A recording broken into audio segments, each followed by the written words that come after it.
பாட்டி வர சுத்திட்டு இருந்துச்சு. ஓகே.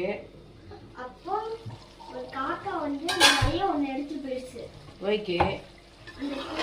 அந்த நரி வந்து ஏய் காக்கா நீ நல்லா இருக்க, நீ டான்ஸ் ஆடிட்டு சரி நானும் ஆடுறேன்னு சொல்லிட்டு வரைய கழுத்து வச்சுட்டு ஆடிட்டுருந்துச்சு. சரி. அந்த வர கீழே வந்துடுச்சு. சரி. அப்ப அந்த நரி போய் அந்த வடைய எடுத்துட்டு போய் அந்த பாட்டி கொடுத்து. இந்த கதை எழுதுனது யாரு? ஔவையார். ஔவையார். Okay okay. பாட்டி சுட்ட கதை எழுதுனது ஔவையார். காக்கா வந்து தண்ணி குடிக்கிற கதை எழுதுனது காந்தி தாத்தா. இதெல்லாம் உனக்கு சொல்லி கொடுத்தது யாரு? கேக்குதா தமிழ் மேம் கிட்ட? அச்சுமா அவங்க எல்லாருமே இந்த வீடியோ பாப்பாங்க அச்சுமா. பரவாயில்லையா?